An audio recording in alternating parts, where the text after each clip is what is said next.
राष्ट्रीय शैक्षिक अनुसंधान एवं प्रशिक्षण परिषद के केंद्रीय शैक्षिक प्रौद्योगिकी संस्थान के रेडियो प्रभाग द्वारा प्रस्तुत है।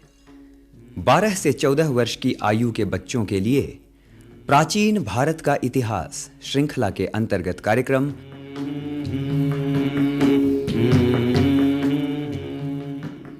उत्तर वैदिक काल।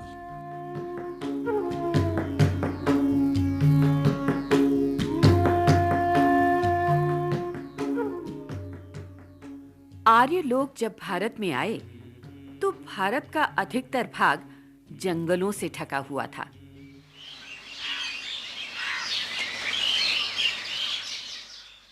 यहाँ कुछ लोग पहले से रहते थे।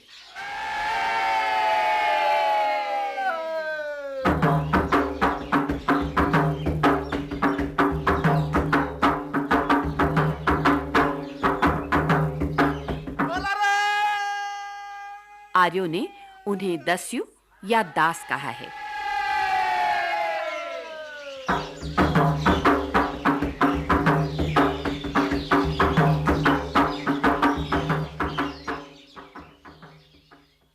आर्य लोग मुख्यतः पशुपालक थे।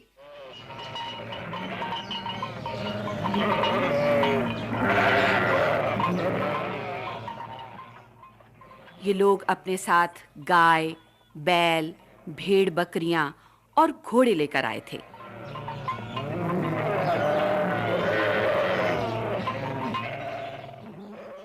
आर्यजन पहले आज के पंजाब, हरियाणा और राजस्थान के कुछ भागों में आकर बसे थे।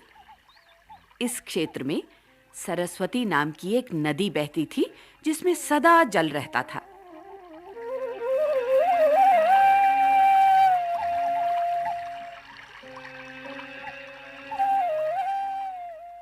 ये नदी अब सूख गई है।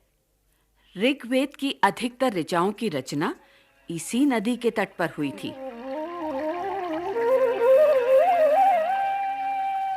ओम भूर्भुवः स्वः तत्सवितुर्वरेण्यं भर्गो देवस्य धीमहि धियो यो नः प्रचोदयात्। ओम विश्वानि देव सवितुर्दुरितानि परासुव यद्भद्रं तन्न आसुव।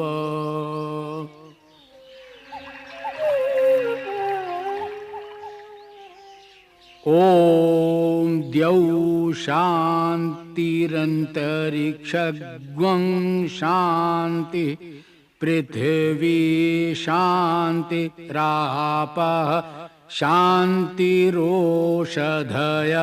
शान्तिवनस्पतयः शान्तिर्विश्वे देवा शान्तिर्ब्रह्म शान्तिः सर्वज्ञं शान्तिः शान्तिरेव शान्तिः सामा शान्तिरेधि। ओम शान्तिः शान्तिः शान्तिः। काफी समय तक आर्यों और दस्युओं का संघर्ष चलता रहा।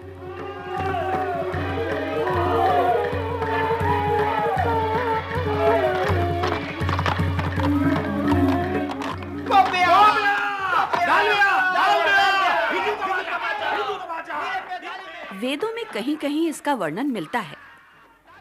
आर्यों के पास तेज गति से दौड़ने वाले घोड़े थे, रथ थे और दस्युओं से बेहतर हथियार थे, और वो भी लोहे के बने।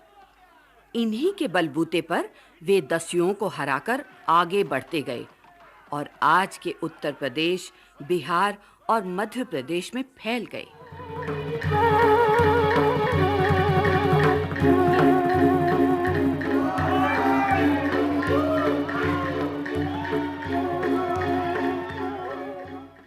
ये उत्तर वैदिक काल है।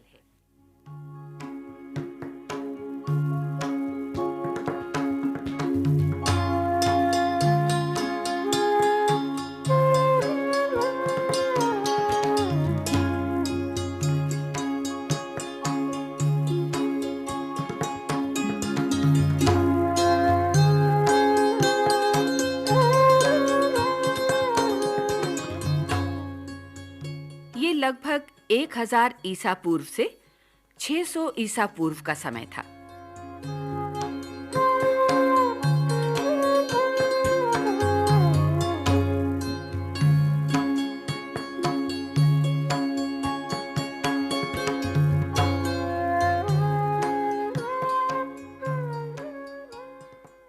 इस काल में दस्यु घने जंगलों में सिमट गए। कुछ को आर्यों ने दास बनाकर अपने साथ रख लिया।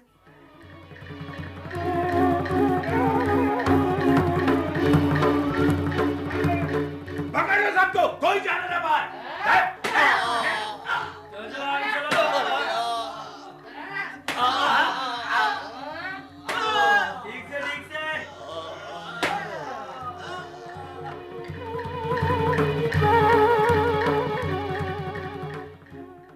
इस काल में समाज 4 वर्णों में बंटने लगा था। ये वर्ण हैं ब्राह्मण, क्षत्रिय, वैश्य और शूद्र।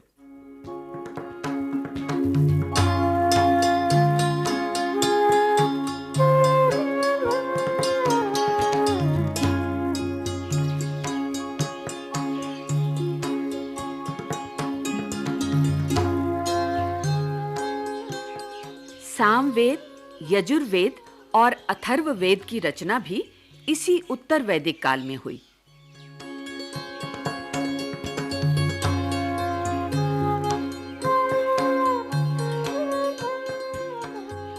ब्राह्मण, आरण्यक और उपनिषद ग्रंथों की रचना भी इसी समय हुई थी।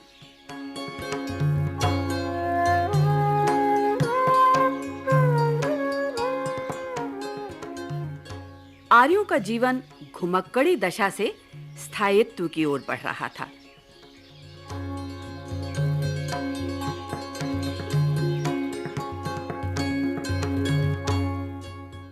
कृषि अब उनका प्रमुख धंधा बन गया था।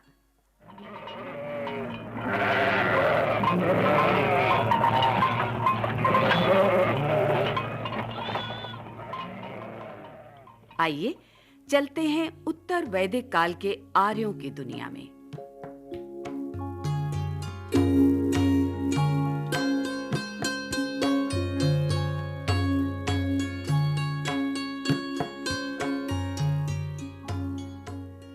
अरे वो काली गाय कैसे धुली तुमने? ये तो लात मारती है।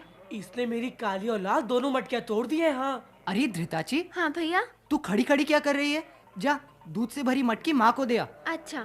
अरे अरे अरे देवदत्त, तुम उस घोड़े को संभालो। अरे उसने खूंटा उखाड़ लिया है। नहीं तात, ये काम आप प्रवाहन को ही सौंपिए। मैं बकरी के इस नवजात बच्चे को संभाल रहा हूँ। अरे भाई, ये क्या हो रहा है आज? अभी तक सभी लोग पशुओं की बातचीत में ही लगे हो। इन्हें चराने नहीं ले जाना क्या? अब तो सूरज भी निकलने वाला है। अरे देवदत्त जी, तुम्हारा वो नया खेत बनाने का काम पूरा हुआ या नहीं? पिताजी बस थोड़ा सा ही काम बाकी है। वो उस खेत में बहुत झाड़ झंकार थे ना, तो उन्हें काटते काटते हमारी लोहे की कई कुल्हाड़ियां टूट गई। यज्ञदत्त उन्हें ठीक करवाने बढ़इयों और लोहारों के घर गया है। उसके आते ही हम खेत चले जाएंगे। ठीक है, ठीक है। और हाँ, तुम वो बड़े बैलों वाली गाड़ी भी ले जाना। जी पिताजी। उसमें रखकर कुछ शीशम के लट्ठे ले आना। ठीक है। टूटे बाड़े को भी ठीक करना है। कल वो काला घोड़ा वहां से निकल भागा था। जी पिताजी, गाड़ी तो हमने पहले ही तैयार कर ली है। अरे प्रवाहन, जी पिताजी। तुम मुझे बहुत सुस्त और ढीले लग रहे हो। वो पिताजी, अजीत और हरिराज भी ढीले हो गए हैं। तुम्हारे खेतों की जुताई भी अभी पूरी नहीं हुई। कुछ पता भी है? कार्तिक महीने के भी कुछ दिन चढ़ गए हैं। जी वो तुम्हारे चाचा के परिवार ने तो अपने खेतों में गेहूं और जौ बो भी दिए। पिताजी, हमारे खेत भी गेहूं और जौ की बुआई के लिए तैयारी समझिए। बस 1-2 जुताई और करनी है। क्यों अजीत? हाँ हाँ पिताजी, इस बार मैंने बहुत ज्यादा काम किया है। और इस साल हमारी उड़द और धान की खेती बहुत अच्छी हुई है। अरे हाँ, अब तक तो हम उसकी कटाई और मड़ाई में ही लगे रह गए थे। क्यों देवदत्त? हाँ हाँ पिताजी। और पिताजी, हम तो अपने साथ हरिराज और शत्रुमर्दन को भी ले जा रहे हैं। हाँ। आज हम 4-4 बैलों वाले 3 हलों से जुताई करेंगे। खेत बस तैयारी समझिए। नहीं नहीं, हरिराज और शत्रुमर्दन तुम्हारे साथ नहीं जाएंगे खेतों में। जी। उन्हें कल हस्तिनापुर जाना है। पर क्यों पिताजी? वहां महाराजाधिराज जन्मेजय ने यज्ञ का आयोजन किया है। इन्हें तो जाने की तैयारी करनी होगी।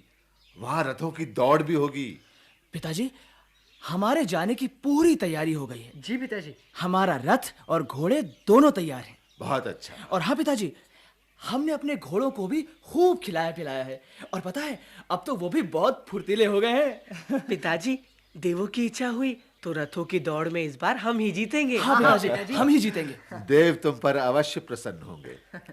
देखो, तुम लोग अपने साथ कुछ गेहूं, जौ और चावल ले जाना। जी पिताजी। सम्राट ने यज्ञ के अवसर पर भंडारा भी चला रखा है। अच्छा पिताजी। सभी वर्णों के लोग भोजन कर रहे हैं। यही नहीं, गुरुकुलों के ब्रह्मचारी, गृहस्थ और साधु सन्यासी भी यज्ञ में बुलाए गए हैं। अच्छा पिताजी, हमने अन्न के साथ साथ महाराज को भेंट देने के लिए माँ के द्वारा बुना हुआ उत्तरीय भी रख लिया है। बहन धृताची ने इस उत्तरीय पर सोने के तारों से बहुत सुंदर कढ़ाई भी की है। हाँ। ये मेरा नाम क्यों लिया जा रहा है और कौन कहाँ जा रहा है? आओ पुत्री आओ, तुम्हारे ये भाई हस्तिनापुर जा रहे हैं। अच्छा पिताजी, इनसे मेरे लिए सोने के कंगन मंगवा दीजिए ना। सुना है हस्तिनापुर के सुनार बहुत सुंदर कंगन बनाते हैं। चल चल, बढ़िया ही कंगन वाली। पिछले वर्ष ही तो तुझे सोने के कुंडल और हार ला कर दिए थे मैंने। और क्या? अब कुछ नहीं लाऊंगा। हाँ मेरे अच्छे भैया, मेरे प्यारे भैया, देखो मैं तुम दोनों का कितना ध्यान रखती हूँ। मैंने छुपा छुपा कर तुम्हारे घोड़ों को घी भी पिलाया है। अच्छा अच्छा, चल ठीक है, ले ही आएंगे। अब तो खुश। अरे ये तो खुश हो गई, पर तुम अपनी तैयारी पर ध्यान दो। हाँ, अपने हथियारों को ठीक ठाक करके रख लो। जी पिताजी। कल सूर्योदय से पहले ही चल देना। आजकल इस रास्ते वाले वन में शेरों, चीतों और तेंदुओं का आतंक कुछ ज्यादा ही हो गया है। अंधेरा होने से पहले ही वन पार करके अपनी बुआ के गांव पहुंच जाना। जी पिताजी, हमने लोहे की फाल वाले भाले और लोहे की नोक वाले पैने तीर भी रख लिए हैं।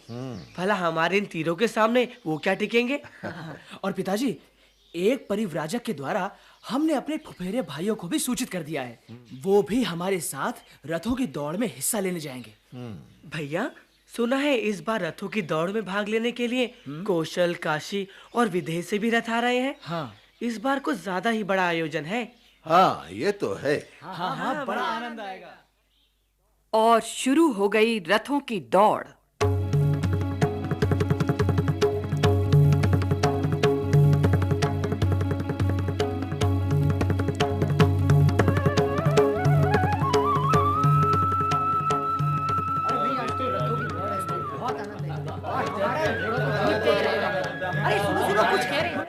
इस बार तो हमारा रथ ही जीतेगा। अरे हमने भी पूरी तैयारी की है। याद है पिछले वर्ष रथों की दौड़ में कितना आनंद आया था। मित्र, क्या इस बार भी तुम्हारे गांव का वही रथ दौड़ाने वाला आया है? अरे नहीं भाई नहीं, इस बार दूसरा रथ दौड़ाने वाला आ रहा है। गांव में होने वाली प्रतियोगिता में तो उसने सबको पीछे छोड़ दिया था। चलो देखते क्या होता है।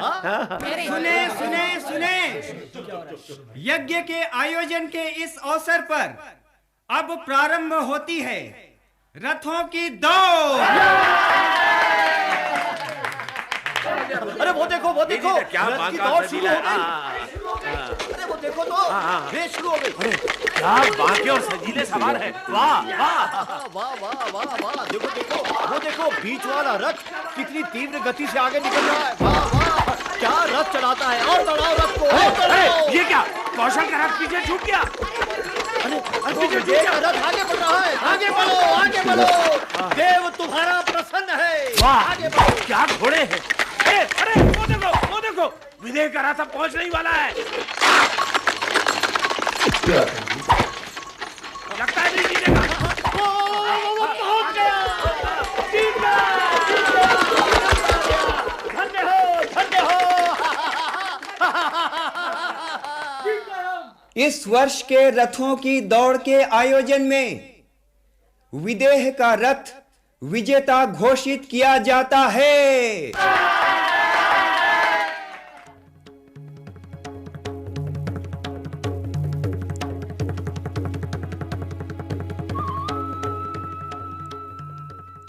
ये आयोजन सिर्फ मनोरंजन के लिए नहीं था, इसमें राजा की शक्ति की परीक्षा भी होती थी।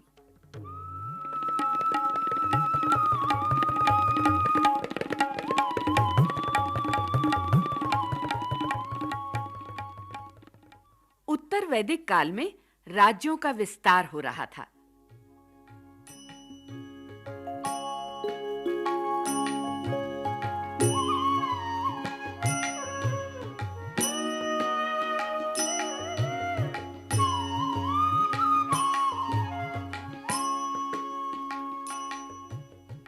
राजा की शक्ति, पदवी और दबदबा बढ़ गया था। करों की वसूली होने लगी थी। राजकोष में खूब धन जमा होने लगा था। राजकाज चलाने में पुरोहित, सेनापति, रानियां और कुछ अन्य अधिकारी भी मदद करते थे।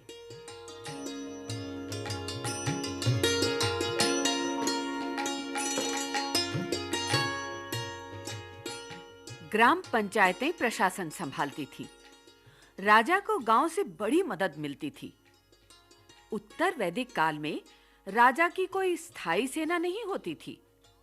युद्ध के मौके पर गांव और कबीलों से लोगों को इकट्ठा करके सेना बनाई जाती थी। शिक्षा के लिए बालकों को गुरुकुल में जाना पड़ता था। गुरुकुल वनों के शांत और सुरम्य स्थानों पर बनाए जाते थे।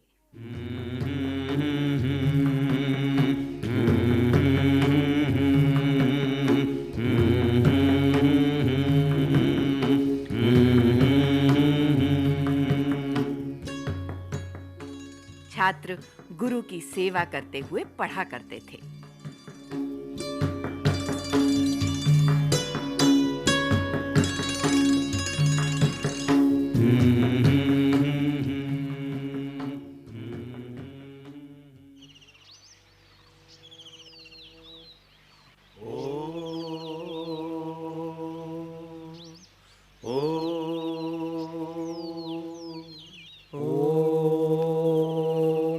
असतो मा सद्गमय, ओम तमसो मा ज्योतिर्गमय, ओम मृत्यो मा अमृतम गमय। गुरुकुल के सभी ब्रह्मचारी मेरी बात को ध्यान से सुने, सावधान होकर सुने, क्योंकि मैं आपको एक बहुत ही महत्वपूर्ण समाचार दे रहा हूं। और समाचार ये है कि आज शाम तक आचार्य शाकल्य यहां पहुंच जाएंगे। उनके स्वागत का पूरा प्रबंध कर लिया गया है, ये तो आप जानते ही हैं। लेकिन उसी बात को दोहराने के लिए मैं यहां इसलिए उपस्थित हूं क्योंकि मैं चाहता हूं कि हमारे आश्रम की जो प्रतिष्ठा और परंपरा रही है वो सर्वदा बनी रहे। इसके लिए जरूरी है कि स्वागत कार्य के लिए जिस ब्रह्मचारी को जो भी कार्य सौंपा गया है उसे पूरा करने के प्रयास में तुरंत लग जाए। अंत में मैं धन्यवाद कहूंगा कि आपने मेरी बात को पूरी शांति से सुना और समझा। धन्यवाद। मित्र, कुलपति का आदेश सुना तुमने? कैसा आदेश मित्र? मुझे तो कुछ भी नहीं सुनाई पड़ा। मैं तो ब्रह्म सत्यम जगत मिथ्या में ही उलझा था कि आज एक और समस्या आ गई। गुरुजी कह रहे हैं पूर्णस्य पूर्णमादाय पूर्णमेवावशिष्यते, अर्थात पूरे में से पूरा निकाल देने पर भी पूरा ही बच जाता है। भोले ब्रह्मचारी, अब इस उलझन को छोड़ो और कुलपति के आदेश पर ध्यान दो और आचार्य शाकल्य के स्वागत की तैयारी में लग जाओ। सुना है आचार्य आयुर्वेद आदि अनेक विद्याओं के पंडित हैं। अच्छा? वे हमारे गुरुकुल में कुछ दिन रहकर छात्रों को इन विषयों की विशेष शिक्षा देंगे। अरे वो देखो कितना सुंदर घोड़ा है। अरे हाँ, चलो पास से देखते हैं। हाँ, चलो। अरे ये देखो कितना अच्छा अरे घोड़ा है। वाह, हाँ, इसकी काठी तो देखो कितनी सुंदर है। इसे पकड़ लेते हैं। हाँ, इसे पकड़ लेते हैं। चलो चलो। अरे वाह, अरे चलो इसे पकड़ लेते हैं। ये पकड़ा।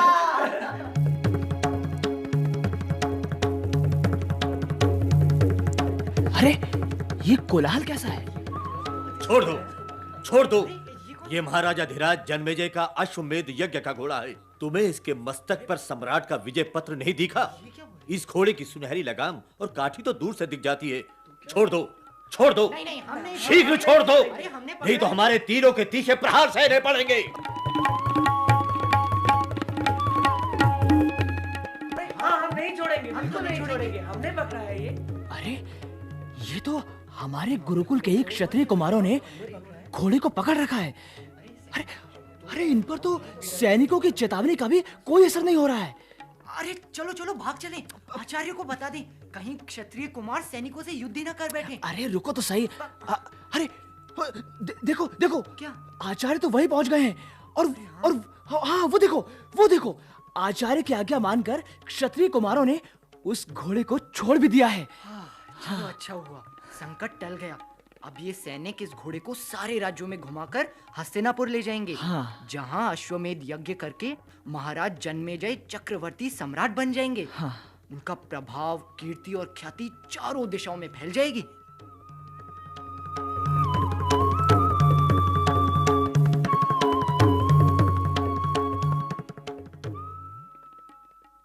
और इसी तरह राजा की शक्ति और सत्ता धीरे धीरे बढ़ती गई।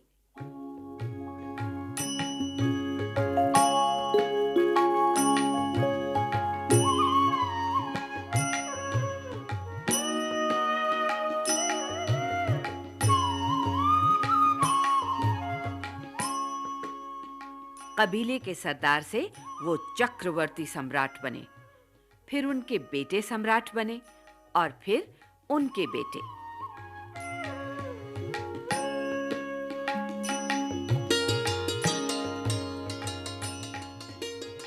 इस तरह राज पीढ़ी दर पीढ़ी चलता रहा। उत्तर वैदिक काल धीरे धीरे समाप्त हो गया और ये सम्राट एक काल को दूसरे काल से जोड़ते चले गए।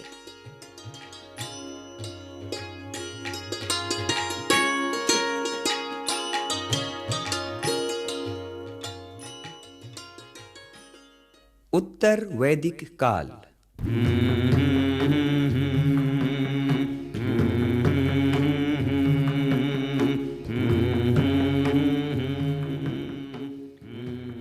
अभी आप सुन रहे थे ये कार्यक्रम।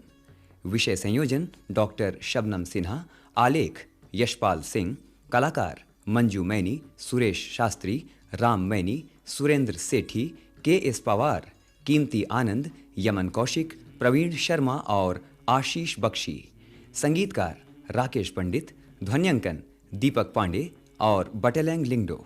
निर्माण सहयोग वंदना अरिमर्दन तथा दाऊ दयाल चतुर्वेदी तथा निर्माण एवं प्रस्तुति अजीत होरो।